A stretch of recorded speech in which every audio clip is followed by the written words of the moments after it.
오늘 오전에 출근을 하는데 이런 뉴스가 나오더라고요.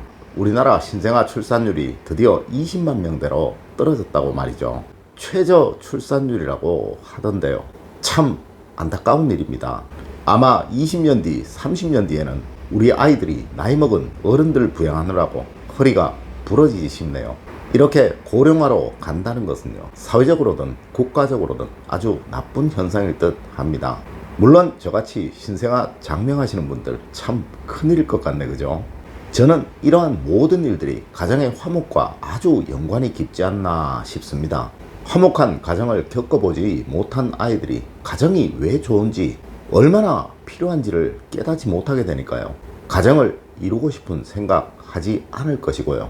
또한 지금의 사회가 서양의 개인주의적 사상이 너무 대세가 되다 보니까요, 우리의 가족 문화, 희생의 문화가 많이 희석된 것, 그것이 원인이 아닐까 싶습니다. 하지만 말입니다, 우리의 조상님들 가화만사성이라고 하셨습니다. 이는 분명한 사실입니다.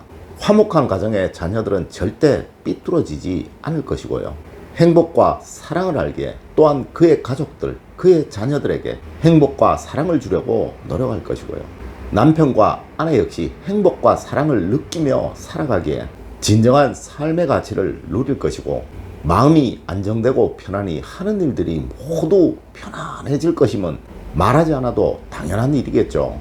하여 오늘은 화목한 가정을 만드는 거실 풍수에 관해서 이야기를 해드릴까 합니다.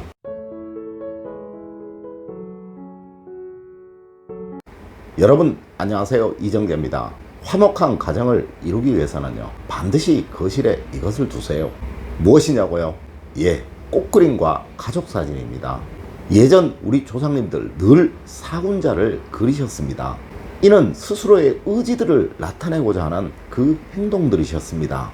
네, 맞습니다. 눈앞에 이런 의지들을 나타내는 것을 걸어두는 것, 그것만으로도 충분한 효과를 낼 수 있기에 그러하다는 거예요.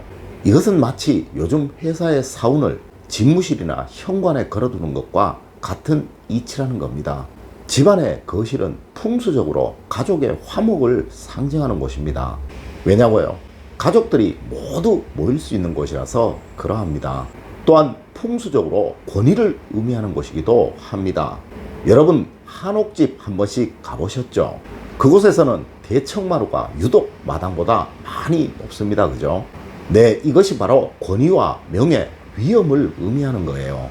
하여 이 집안의 권위와 명예를 의미하는 상장, 상패, 이런 것은 거실에 두면 아주 좋은 것이고요, 또 마땅히 이곳에 두어야 한다는 거예요. 하지만 요즘의 거실은요, 과거와는 달리 외부의 사람보다 주로 가족들이 모이는 곳이죠. 네, 맞습니다. 그래서 이곳은 화목을, 안정을 상징하고 가족의 부를 상징하는 것을 배치해 두어야 한다는 거예요. 가장 먼저 가족 사진입니다. 꼭 벽면에 안정적인 위치에 가장 큰 것으로 걸어두어야 한다는 거 절대 잊지 마세요. 다음으로 정말 중요한 것이요, 오늘 말씀드릴 화분이나 그림, 액자와 같은 것입니다. 이거 역시 마찬가지입니다. 풍수의 가장 기본은 청결, 균형, 깔끔함이라는 거 반드시 명심하세요. 먼저 액자입니다. 액자는 항상 벽면에 여백의 균형을 잘 잡으셔서 배치를 하셔야 하고요, 꽃그림이나 물이 나타나 있는 것, 이런 것이 좋습니다. 과거에 우리 조상님들은요, 모란이 불을 가져온다고 해서 많이 걸어 두셨는데요, 여러분들은 노란색이 두드러지는 그런 꽃그림을 걸어 두시는 것이 좋습니다. 이는 집안에 불을 가져온다는 의미가 있어요. 또한 반드시 막 움직이는 듯한 그림보다는 안정적인 그림, 흔들림이 없고 균형적인 그림을 걸어 두셔야 한다는 거 잊지 마세요. 자, 사진을 한번 볼게요.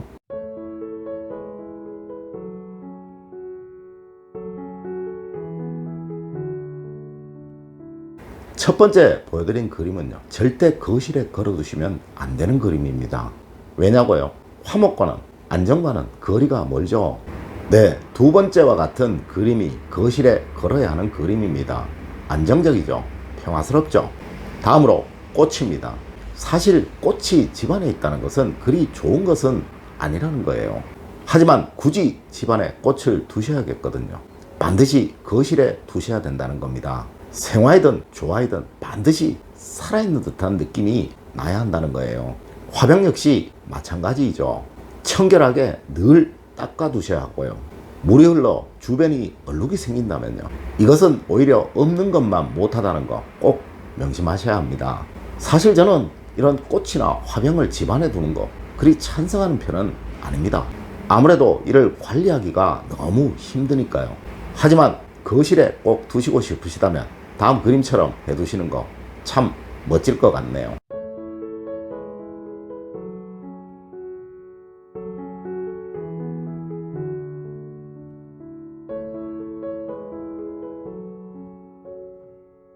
이제 다음으로 화분입니다. 거실에서 화분 키우시는 분들 많으시죠? 저는 가능하면 모두 베란다에 두시는 것을 권해드리고 싶습니다. 수목은 눈으로 볼 때 안정감을 느끼게 한다라는 것이 풍수의 기본이니까 말입니다. 하지만 베란다에 두기 어려워서 굳이 거실에 두셔야겠거든. 절대 창문을 막아두도록 해서는 안 됩니다. 또 너무 많아서도 안 되고요. 항상 모서리에 균형을 잡아서 두시는 것이 원칙이라는 거예요. 또한 절대 아셔야 할 것, 반드시 자주 닦아 주셔야 한다는 겁니다. 간혹 이런 분들 많이 봅니다. 거실에 수목 화분을 가져다는 두었는데 관리를 안 해서 거미줄이 있다든가 먼지가 뿌옇게 쌓여 있다든가 수목이 말라서 죽어가고 있다든가 하는 그런 경우 말이죠. 절대로 이것은 안 되는 거예요. 차라리 이럴 바에는 없는 것이 좋습니다. 풍수에서 가장 해로운 것이요, 바로 거미줄이고 먼지고요. 또한 풍수는 분명히 생의 개념과 사의 개념을 분리하고 있다는 거예요. 이 역시 거실에 두시고 싶으시다면요, 사진처럼 두시면 됩니다.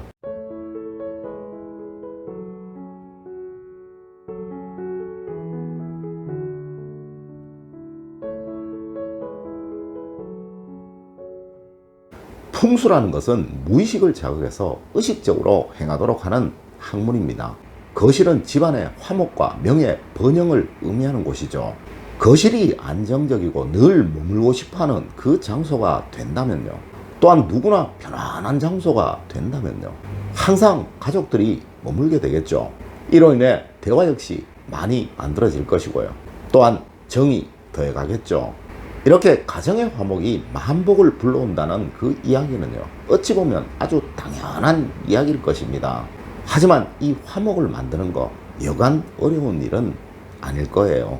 그래서 오늘은 가정의 화목을 불러오는 거실 풍수법에 관해서 알려드렸습니다. 늘 여러분의 생활 행복이 가득하시기를 기원드리면서 오늘 이야기를 마칠까 합니다.